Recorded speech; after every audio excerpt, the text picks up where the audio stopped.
Good morning. It's early Thursday morning, and today is MOT time. So MOT is booked for 1:30 today. We're doing this film early. Nathan's got to go to school, so he won't be for the MOT, unfortunately. So where are we? Very quickly. Still some work to do on the car, but I'm hoping, well, fingers crossed, we might be all right. I have the prop shaft to replace the centre bearing and the flexi disc. They actually both looked okay. I was hoping that either the flexi disc or the bearing would have been split and that, but it actually looked in pretty good nick. A slight bit of noise on the bearing. Put it all back together. Had another look underneath. Found that the backing plate on the rear disc there on the driver's side was just catching on the discs. So I think when I replaced the brake pipe, I might have, because the bracket for the brake pipe's on the back of the backing disc, I might have pulled that over a bit. So bent that back over, so that's stopped now. Adjusted the handbrake. And yeah, it's I'm going to take it down. Now we still have some vibration at the back, and it's annoying. It's about 20 miles an hour and it starts to kind of, you can hear a spinning kind of noise. And you get to about 35 and it kind of, the spinning noise becomes consistent and more like a whirring noise. I don't know. So I need to have a look at that. Not quite sure what it is. If it's something like a wheel bearing, then I'm hoping that'll get picked up on the MOT. If it doesn't get picked up on the MOT, then we're going to have to do more investigation. So we'll see what happens. A few other little jobs I've done, giving it a bit of a wash. I've also painted with Renovo, I think it's called, black, giving the roof a couple of coats of paint. It's a bit better actually, but not as good as I thought it would be. It's had a couple of coats of Fabsil Gold waterproofer, which is really good stuff. So, yeah, and that's about it. We'll find out what goes on.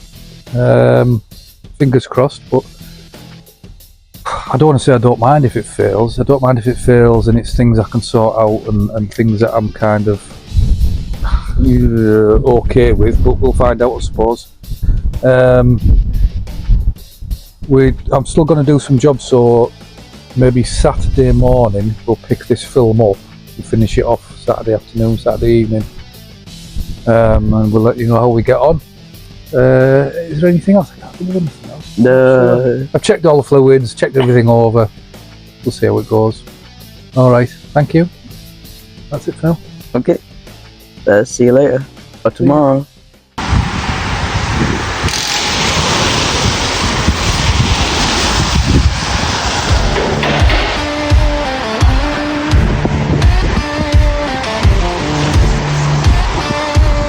It's MOT time.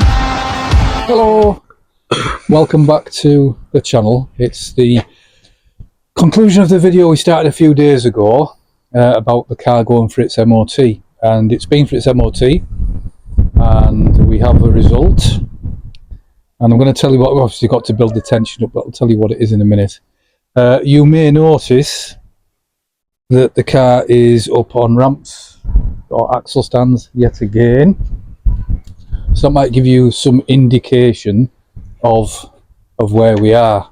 Right, so in my hand is a piece of paper, and this is the MOT test, and we got don't know how well you can see that, a pass. Quite incredibly, we got a pass and a few advisories. So yeah, the car passed. I couldn't believe it. I couldn't stop smiling. So it was no good trying to build the tension up shortly after it came back, because I would have given the game away straight away. So it passed with a few advisories. One advisory is engine and body under trays fitted. So it does annoy me that, because you get that with every car. I don't know what you're supposed to do about that. I mean, should I take the car with no windscreen, no wings, no bonnet? Not quite sure. If it's there and it's meant to be there, it shouldn't be an advisory in my view. Anti-roll bar linkage ball joint has slight play near side front upper. So that side up the top There's a short little ball joint. It's brand new. My fault. I hadn't nipped it up. I put it on. It's been like that for ages. I put it on maybe 6 weeks, 2 months ago. I've got to nip it up. So nip that up. That should cancel that advisory out. Service brake binding, but not excessively near side rear. Now there's a bit of a story here. So the guy, this was done at Quick Fit. The guy said that side, that back wheel feels quite tight, and he thinks it's the service brake, and that's what he's put down. I don't think it is. I think it's something else. But again, if it was the brake, I could have adjusted it. Probably got rid of that advisory before we went down. And the last one, all tyres aged. Now I didn't realise, and I never really looked, 2 of the tyres on this car when we got it were really good. They're both Nexon something or other, and they've got loads of tread on, 6mm tread on. So these 2 on the front, what I had noticed is they're like 14 years old, and 2 of the 2 back ones, which are got as a sort of temporary measure, are about 6 or 7 years old. So at some point in the near future, when we're properly up and running, I'm going to replace all the tyres, probably just get reasonable budget ones. But yeah, I'm going to replace. I'd love to get Uniro red spots all around, but that's a fortune. So that's where we are at the moment. So that's the result of the MOT. So really chuffed with that. So the car is now taxed, it's insured, and it's MOT'd, so it's kind of on the road. Now one thing they didn't pick up on the MOT is, because I guess they don't drive it, is the noise it makes when it's driving. So when I get to 20 miles an hour, this car starts to make a whirring noise, and it sounds like a brake catching, but it isn't. As you go faster, it gets louder until it becomes a consistent kind of hum, and it's quite bad. It doesn't necessarily cause much in the way of vibration. It's quite hard to tell. It might be a very slight vibration, but it doesn't seem to. So I got back on Thursday, but Friday I thought I'm going to have a look at what this vibration is. I had a look at the brakes, so obviously that's why the wheels are off and things like that. And I've gone a bit further than that. Now if you come round here,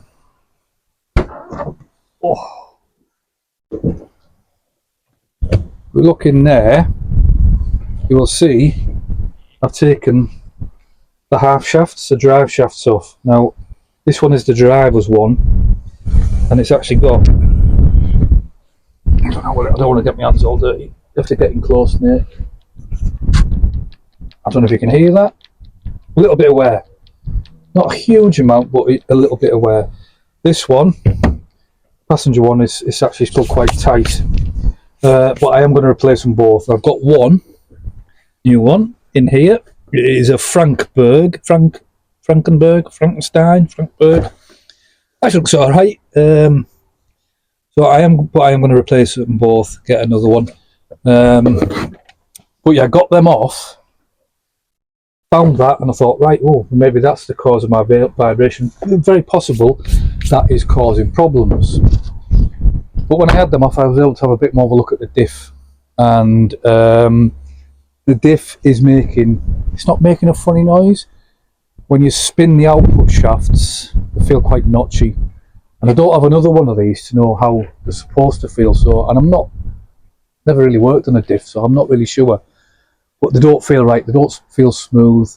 It feels like the gears aren't quite engaging properly, or there's a bit of a wear or something like that. It's hard to tell, but I'm not convinced that it's right. It'd be great if there's somebody local in the area up in Middlesbrough around that who knows what these should feel like and is happy to pop round. I'll make them a cup of tea, have a quick look over it, and let me know if that's how it should feel. But I've actually bought a second-hand one. So on Sunday morning, my dad popped round. He had a quick look at it. He's not convinced that it's right either. So we had a quick look, and we found one on Facebook. Well, actually found the BMW Z3 on Facebook Marketplace. Not far from it, it's about half an hour away. Got in touch with the guy. He said he'd been driving it around a few hundred miles, no problems. But then it got, I don't know if it got pinched or something like that, or recovered and been written off. So he's getting rid of it. And the keys have gone missing as well. Now the one he had was an R-Edge. This is a P, so it's like a year newer, or a little bit newer than this one. And I went up to have a look. I've started to strip the diff off. I got as far, it took me about 3 hours just to get the half shafts off and get in a position to start looking at the bolts. Now I didn't realise that I'm going to have to drop the subframe down a little bit. I can barely get to the front bolts, which are lower, compared to the back bolts, which are higher. I'm struggling just to get the front bolts, quite difficult, quite tight. I'm working on gravel up where this car's parked, so it's really awkward. So I'm going to have to go back up and try and get this diff out, and I'm hoping it's all right. Yeah, that car was an R-Edge. It was actually in unbelievably good condition underneath. It was absolutely solid. The outer sills, the floor, everything underneath was remarkable how good condition it is. But somebody's painted it with a kind of grey primary fleck paint, and I think it's actually the same colour as this underneath. So it didn't look that bad, but not my cup of tea at all. But the car is really solid. Now the rear wings on that car look great. The problem is, and I didn't ask the question, I can have the rear wings from the car, but I need to get into the boot, and I don't know, because he doesn't have the key, I don't know if the boot's unlocked. I don't know if I can get into the boot. So if anyone knows how I can get into the boot without a key, now it might be when I get up there, I check again, the boot's actually unlocked and I can get in, but I don't know, I forgot to check. Apparently you can take this badge off and drill a hole in, so I might try that. I would like to get the wings, stick them in the shed, and maybe next year swap them over for these ones. It had a really good roof on it as well. It actually looked like the roof had been replaced recently. It was really smart, the roof. And again, I could have that, and I'm sort of umming and ahhing, I might do, but there's nothing really wrong with this roof. And I've just spent quite a bit of time trying to painting it and sealing it, but I am sort of tempted by that one. The problem being is I don't have a lot of time to get up there and get everything off the car. There's not a lot of space to keep everything. And there's a few other bits on the car that I might get, so some trim. The exhaust looks a million times better than my exhaust, so I might get that off. Maybe a few other little bits and pieces. So that's where we are at the moment. The car is on the road and is as stood as it's ever been for the time being. Yeah, getting to that diff.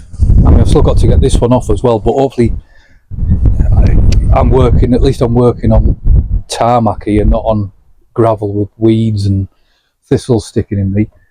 I might try and do a little bit of filming on Thursday, but when I go up and get it, if Nathan's not with me, I might show you what it's like so you get an idea. You can take a few pictures.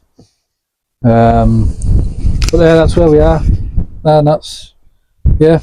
If anyone's got any experience of taking these diffs off, let me know. I thought I could take it off without lowering the subframe, but apparently not. To access the upper bolts, I will need to drop the subframe down. And that's about it. Apart from that, the car's running really nice. The engine's great, no problems at all. I also actually got the tracking done as well the other day, so that's nice. However, the lad who did the tracking, might have been my fault, the steering wheel's slightly off, so the car drives straight but the steering wheel's off, so might take it back down and get him to have a look at it at some point. And that's it for now. We're obviously up against it with the weather now. I mean, we've dropped like 10 degrees in the last week, so I'm trying to get it on as much done as possible before the weather gets really bad.